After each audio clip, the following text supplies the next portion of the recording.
Shalom, sahabat Health Talk, dimanapun Anda berada. Saya Grace Karnadi. Pada hari ini kami akan membahas topik yang sangat menarik mengenai vaksin dan iman Kristen. Bersama saya di studio Health Talk telah hadir dua rekan saya, Pendeta Richard.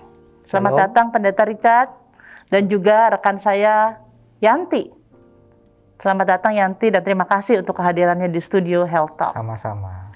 Nah, pada hari ini kita akan membacakan topik yang sangat menarik ya. Kita akan berdiskusi.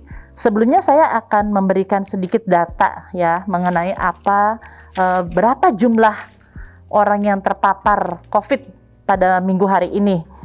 Jadi yang terpapar itu kalau di dunia itu ada 89 juta orang di dunia ya. Ini berdasarkan data 8 Januari.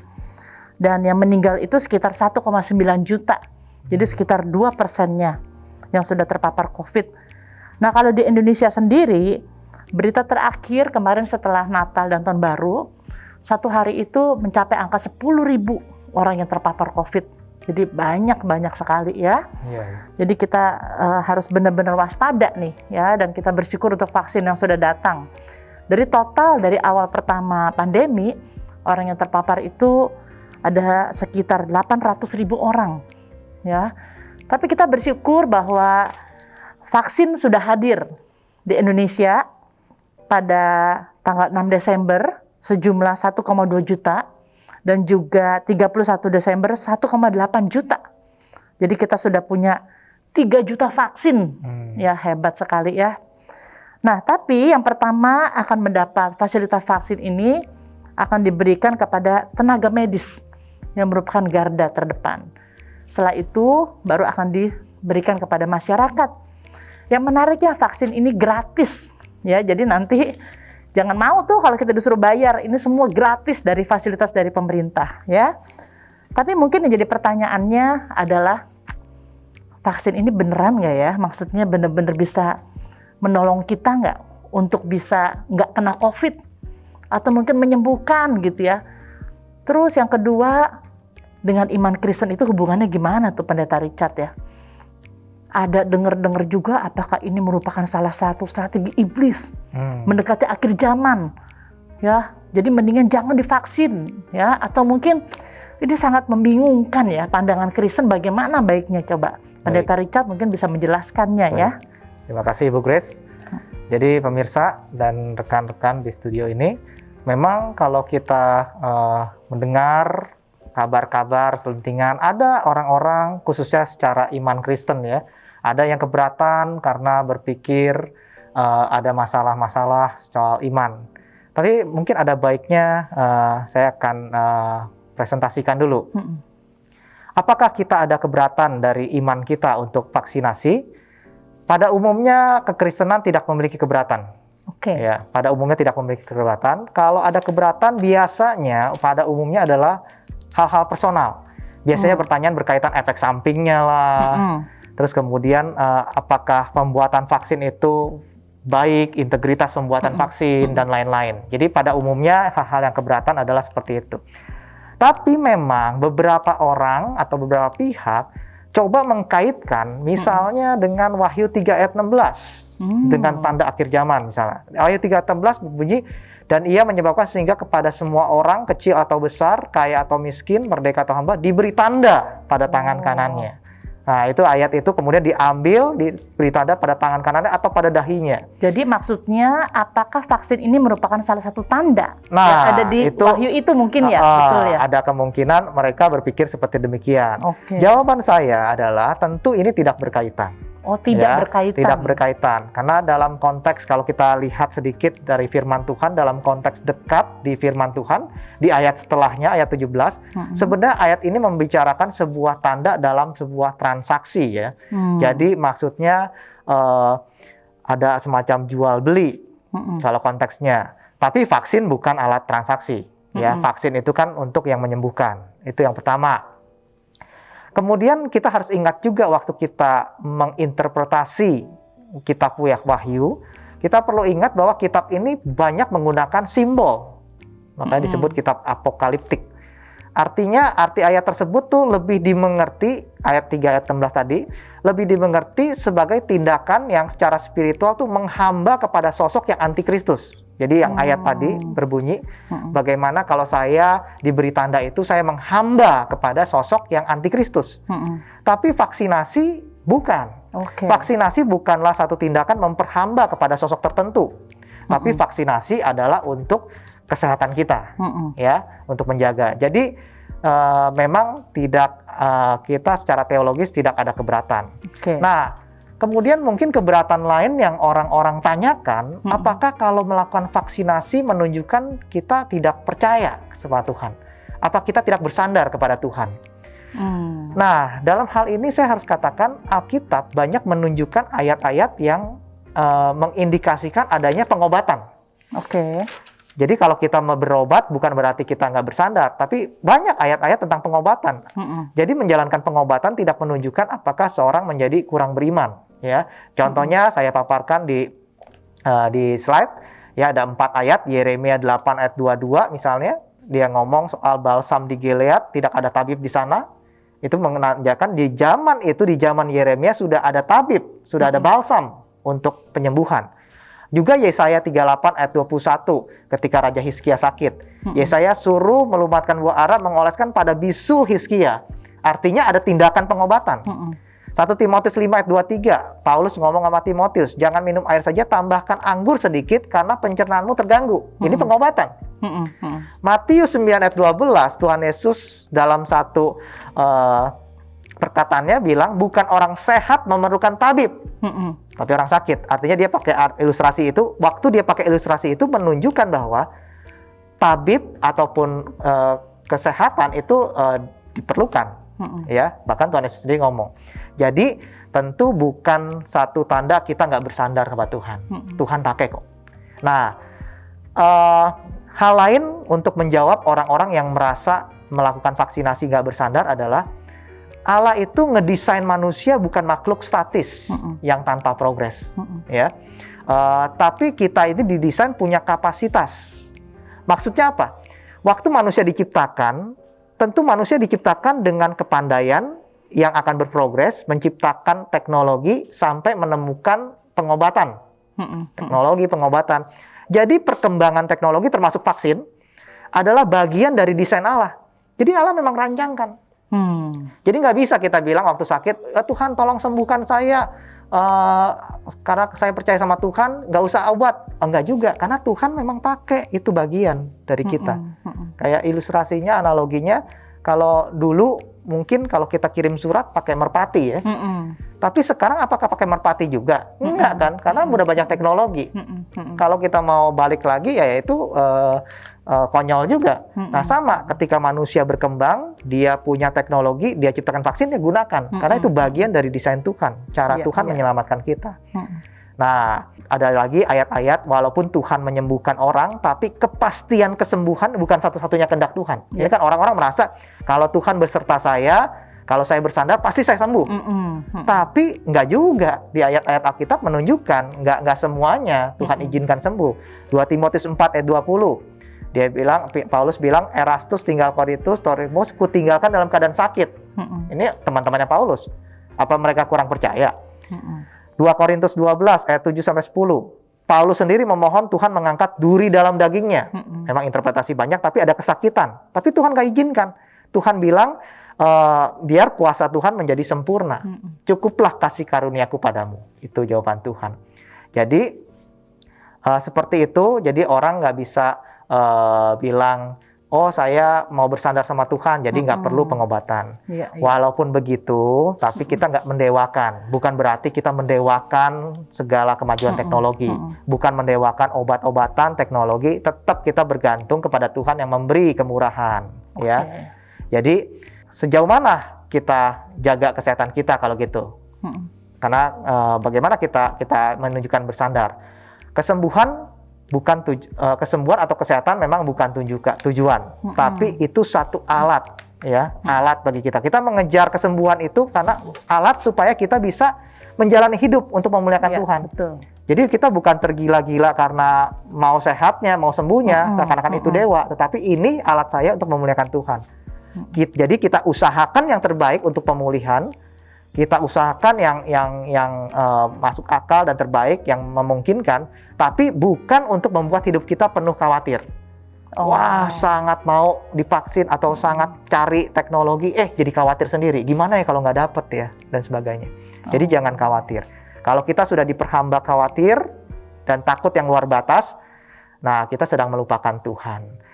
Itu aja Ibu Grace yang saya bisa sampaikan. Menarik sekali ya. Jadi tadi kita udah dengar mengenai Pendeta Richard memaparkan bagaimana vaksin dengan iman Kristen.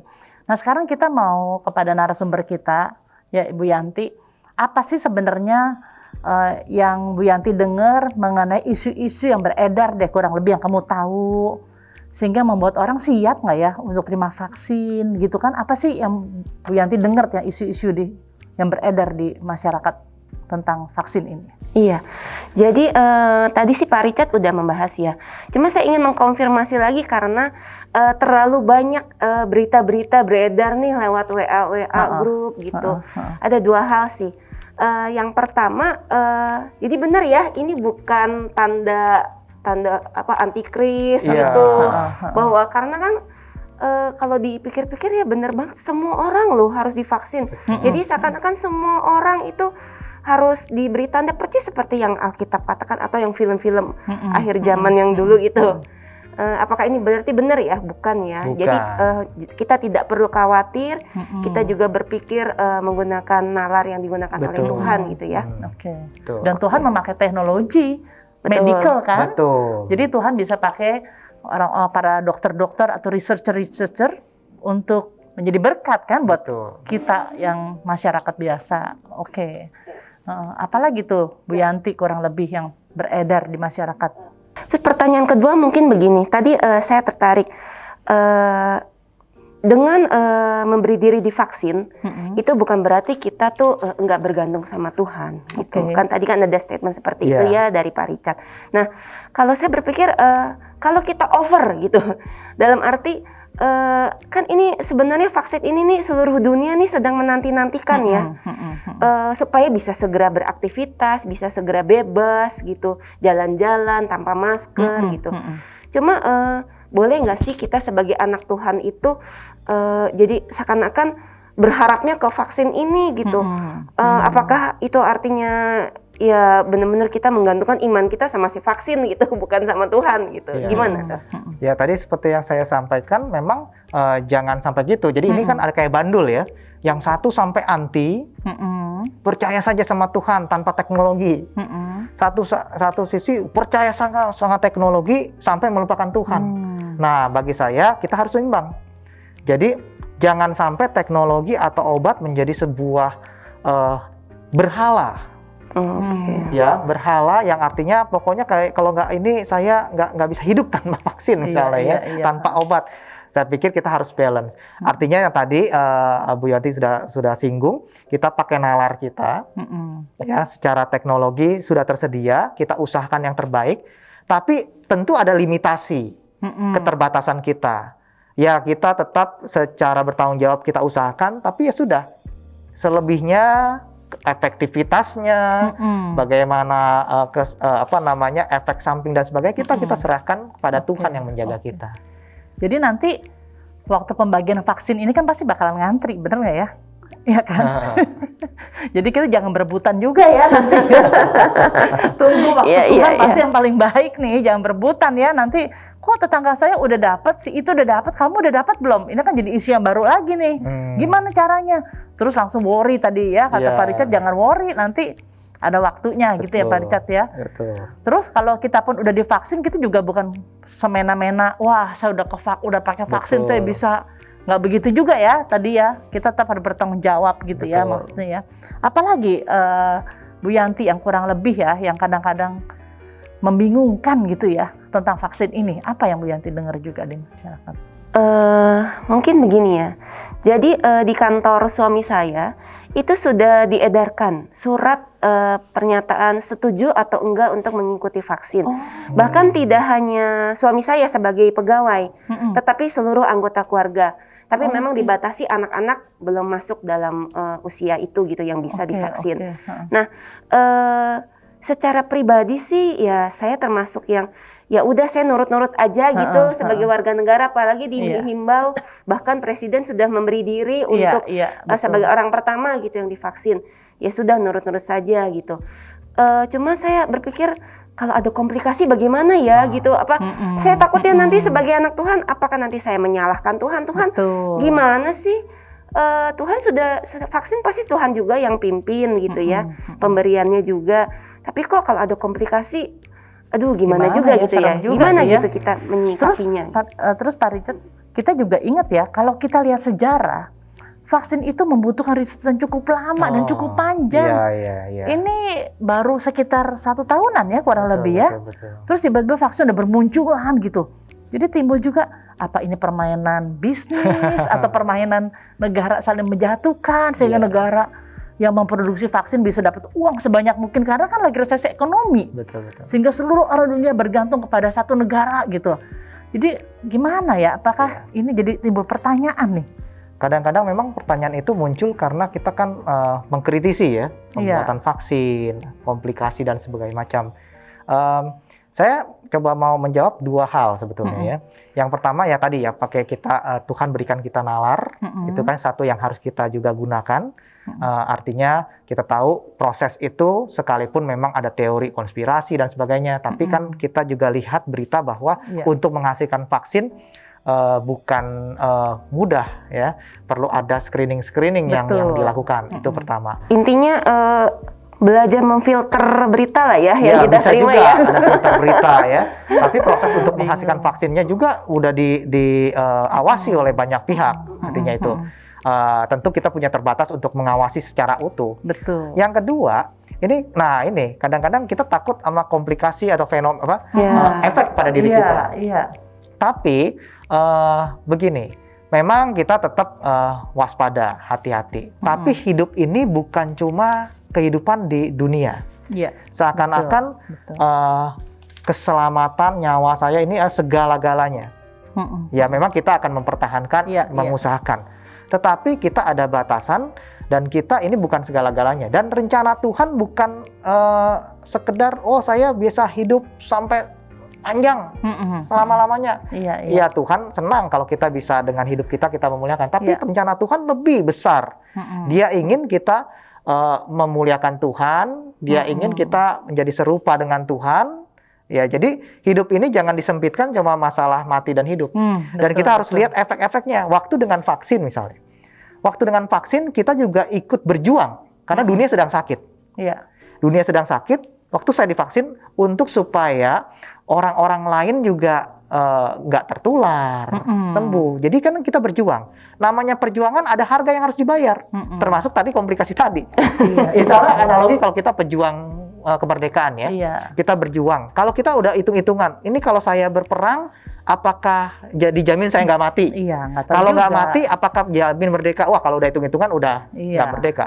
Kadang-kadang mereka berjuang, merdekanya mereka nggak ngelihat, tetapi mereka untuk orang lain. Ya sama kayak kita, walaupun nggak se-ekstrim itu, tetapi view-nya jangan dilihat cuma dari diri kita aja. Betul. Kita harus lihat komprehensif. Saya malah berpikir ya sebenarnya di kesempatan masa COVID ini sudah banyak sekali hal yang kita bisa lakukan untuk menunjukkan kasih kita kepada orang lain ya. Maksudnya kalau kita bicara tadi kan, ya kan, kalau ketika kita melihat teman dengar COVID, nah biasanya langsung gosip, sih itu kena COVID sih.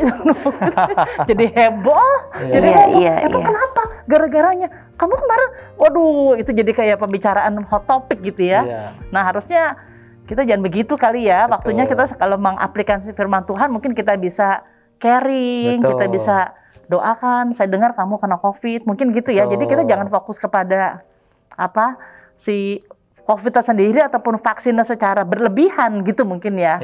Oke. Ya kita takut, kita waspada, kita usahakan yang terbaik, tetapi kita tetap ada terbatas. Toh hidup kita juga sementara.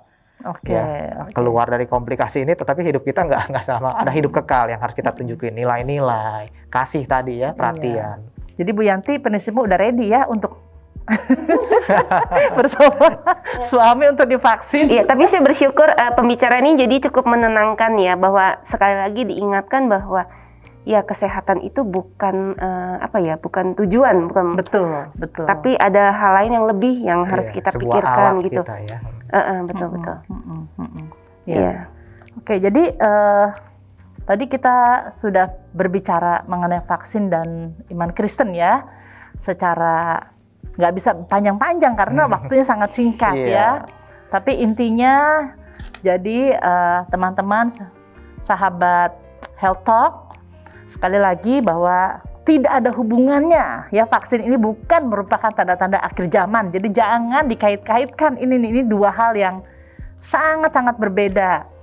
Dan yang berikutnya juga bahwa Tuhan tuh berikan kepandian kepada manusia ya, Iya. untuk bisa berpikir, untuk bisa berkreasi. Ketika virus datang, apa yang dilakukan bukan hanya diem aja nerima gitu ya, Betul. bener nggak? Tapi apa nih, para medical, para researcher itu melakukan sesuatu gitu ya. Dan sekali lagi tadi kepercayaan kita bukan hanya kepada vaksin itu sendiri, tapi Tuhan yang turut bekerja Betul. dalam segala situasi ya, maksudnya begitu ya mungkin kalau pembicaraan kita. Nah, ada nggak isu-isu lainnya Bu Yanti yang Bu Yanti pikir yang kita mesti sampaikan gitu loh? Saya rasa cukup ya, sudah ya. Oke ya. Jadi kita sudah siap nih ya untuk divaksin. Apapun konsekuensinya Bu Yanti Iya. sama teman-teman di studio sekali lagi. Kan bahwa- kata Pak Richard, tetap punya iman. Iya. Dan itu yang menarik tadi, kesehatan bukan tujuan, Betul, ya kan ya? tapi ada ya. Alat untuk membawa kemuliaan Tuhan. Iya, ya. artinya- Kita mengusahakan kesehatan supaya kita bisa memuliakan Tuhan di dalam Iya, hidup. kalau kita sakit melayani Tuhan juga, Iya, aduh, susah ya. Oke, kalau gitu saya tutup aja ya sampai di sini. Jadi sahabat-sahabat Health Talk, sebenarnya ya kalau kita bicara soal desinfektan, kita bicara soal masker, ini bukan hal yang baru terjadi di tahun 2020 ya. Saya lihat sejarah, kembali ke sejarah, itu dari tahun 1918 sampai dengan 1920 itu ada namanya Spain flu. Persis banget, orang-orang pada pakai masker. Terus kemudian rumah sakit begitu banyak orang yang terpapar, mereka heboh ya, apalagi di saat itu ada peperangan dunia pertama gitu ya. Bahkan virus sampai 500 juta orang, sepertiganya dari seluruh penduduk pada saat itu. Jadi itu yang pernah terjadi. Ini bukan suatu hal yang baru gitu loh. Terus ada lagi, ada Ebola, terus kemudian ada swine flu ya, atau kita kenal dengan flu burung di tahun 2009 sampai 2010 gitu. Jadi memang di dunia ini saya melihat nggak ada sesuatu hal yang baru. Ya, nggak ada sesuatu hal yang baru. Jadi marilah kita tidak mengandalkan pikiran dan kekuatan kita kepada dan melekat kepada apa yang ada dalam dunia ini. Jadi marilah kita belajar untuk berpikir secara pikiran-pikiran Kristus gitu ya. Kita yang kekal, yang kita perhatikan. Bagaimana nih Tuhan sudah kasih kesempatan kita hidup sampai umur sekian. Kenapa dari sekian banyak orang yang dipanggil Tuhan sampai hari ini kita masih bisa ada ya? Tentunya Tuhan pasti berikan kita tujuan. Marilah kita hidup jangan yang biasa-biasa aja. Kita punya hidup dengan tujuan yang jelas. Kita berlari-lari berlomba-lomba supaya kita mendapat mahkota surgawi. Kita percaya bahwa Allah turut bekerja dalam segala sesuatu bagi kita semua yang mengasihi Dia. Terima kasih sahabat Health Talk. Sampai bertemu di kesempatan berikutnya. Shalom.